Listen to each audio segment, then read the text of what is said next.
We're starting a new series on the channel today, and in order for you to make the most of this series, I prepared for you a free pack. All the backing tracks we're going to use in this series are available for free. The link is below. It's going to be very useful. Without it, well, you won't really be able to fully incorporate the things that we're going to cover in this series, and I really want you to benefit from it. So I made it free. The link's below. Check it out. It's called the One Chord Backing Track Pack. Grab it now, because we're going to use this track in this video and the future videos to come in this series. All right, let's get started.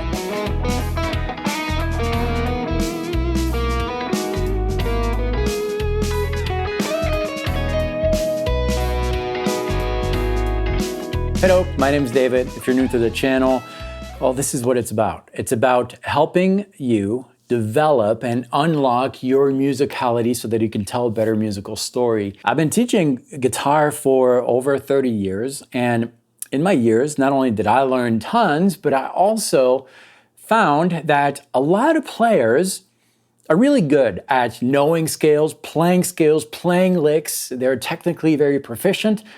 However, they're sometimes missing the development aspect of playing, and development is everything. I'm doing it right now. I started the video, and hopefully there's some kind of flow in what I'm telling you, so that you are somewhat paying attention, and that's really, really important. Actually, making videos has really helped me musically, making these developments. So that's exactly what we're going to do today. And what I've found is when you are trying to develop something, when you're trying to develop an idea, it's best done over a single chord. Picture a book that you are opening.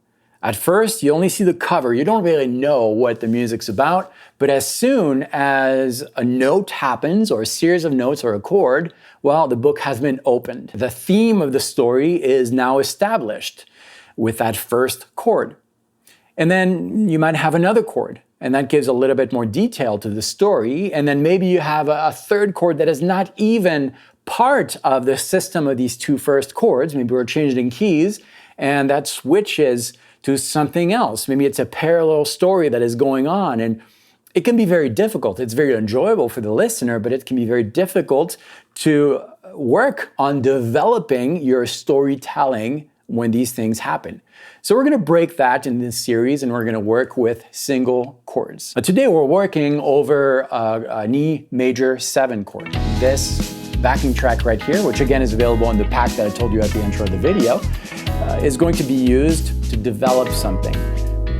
Now, the development is going to happen in a narrow area of the fretboard. This is really important because it's going to force you to extract as many ideas as you can, and you'll discover that there's tons of ideas that you can extract in a very narrow area of the fretboard. Think caged system. We're going to use this zone of the fretboard right here. Within this zone, I can play an E major chord, the bar position.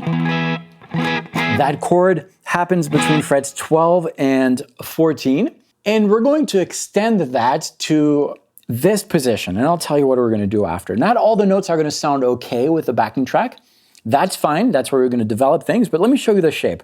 So we have between frets 12 and 14, we're going to add a note just before that, so on fret 11, and then we'll do a chromatic thing, so we have 11, 12, 13, 14, and one note after, 15. And same thing on all the different strings. Kind of a chromatic thing. Okay, those are all, there's a little squeaky at the end, but those are all the possible notes we're going to use as we develop. The first step is to play that shape, and we're going to stay a little bit longer on each note so that we can get our ears a chance to adjust and adapt to the sound of these notes. Now, we know that some of these notes are going to sound very stable because we know that within that shape that we just played, we will have some notes that are going to land on the chord that we just played. So let's give that a try, and we'll see what happens. I'm going to comment as I do this. So the first note is on the low E string, 11th fret. Actually sounds pretty good. At first it sounded a little weird, but my ears adjusted to that. The next note is 12. That's totally fine because it's part of that chord that we had. Next note, 13. Ooh, I don't really like that. I like that. I don't like that. So some are tensed, some are not as tense. Just getting used to the flavor. I like that. I don't like that. I actually do. My ear needed to adjust. See, that's why you need to get a chance for that note to breathe and exist within the context. I actually do like that.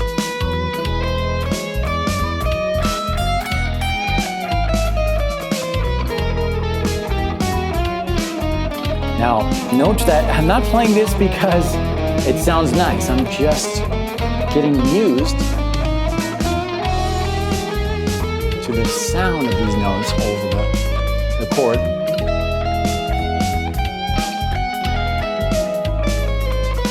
The stable notes, the notes that you kind of like, are going to act as what I'll call a skeleton.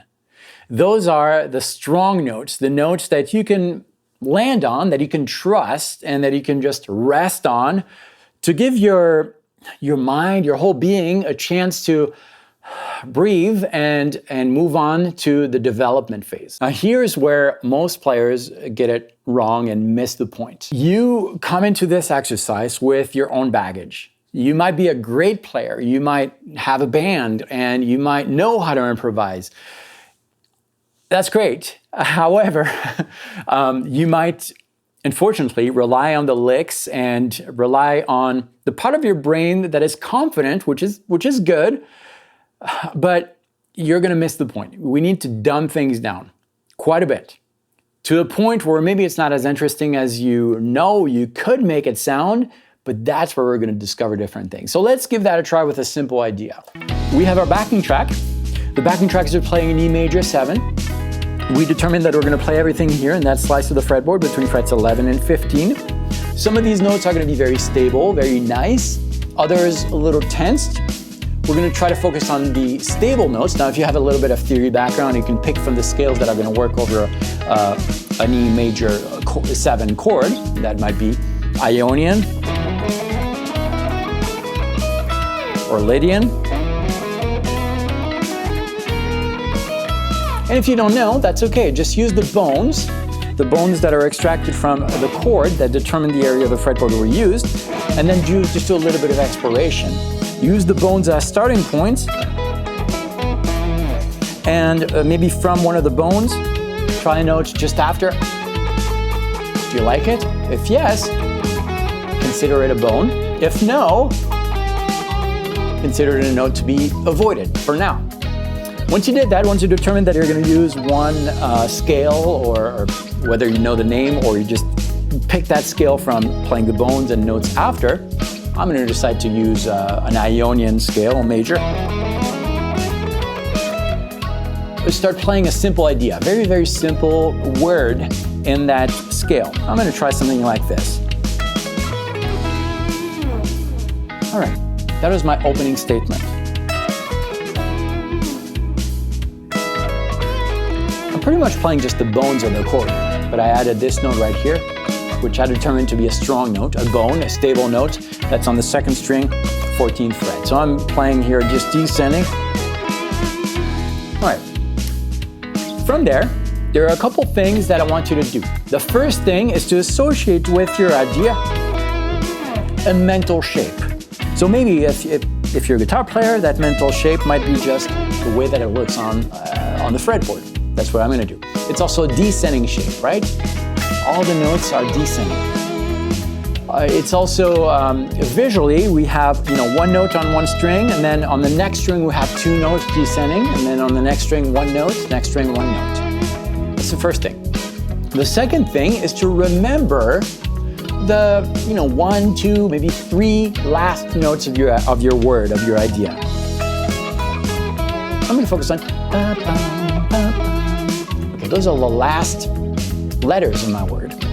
3rd string, 13th fret, 4th string, 14th fret. All right, I'm going to try to recreate this shape, descending shape that I'm visualizing, but I'm going to start it now with the last couple notes. Well, let's try that without the backing track. So I have my shape. I had 5 notes, all descending, and the last 2 notes that I had were ba-bum. The last couple of notes, ba-bum. So I'm going to start a new idea here using these two last notes as my first two notes of the new idea, and I'm going to replicate that shape. So visually, that shape I had, everything, 5 notes descending.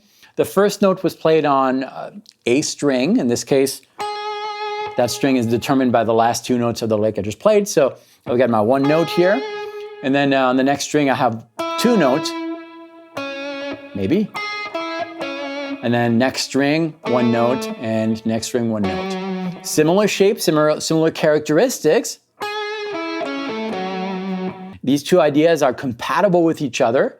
I'm not doing big stretches, and if I play them one after the other, it's kind of a continuation of the idea. I'm developing that idea. Well, let's try it. First thing, I'm not playing anything. I'm just really getting into the groove of this, hearing everything. Then I'm going to ease into it.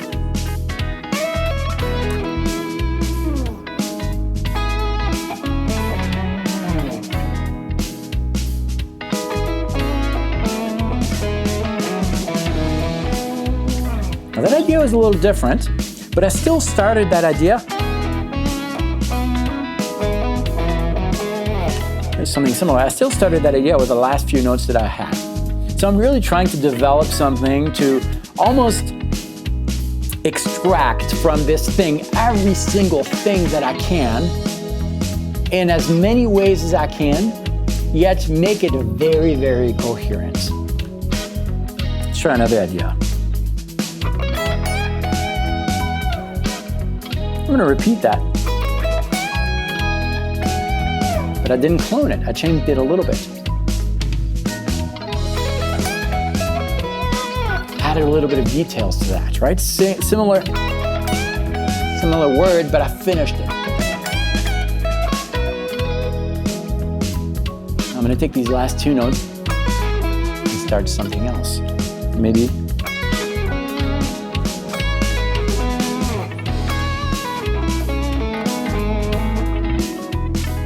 I'm really developing here. I'm not doing jumps. Jumps are bad for this. What a jump is playing something here, and then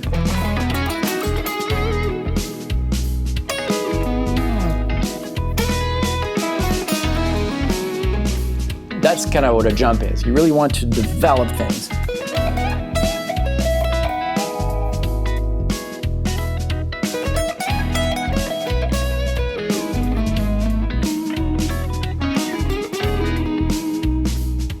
Repeating that.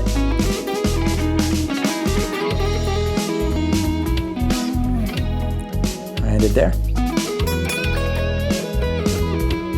And then maybe try another bone. Oh, that was nice. Now that note was still in the shape that we determined.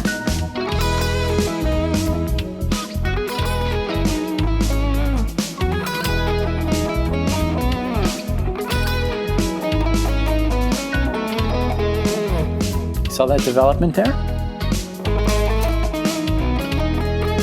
Well, we're gonna go a lot more in depth with this, but the main thing that I want you to take from this first video of this series is that we are using a very narrow area of the fretboard determined by the caged positions. There are 5 different slices of the fretboard that you can cover. Start with a chord that'll determine the zone of the fretboard. You can go outside 1 fret higher.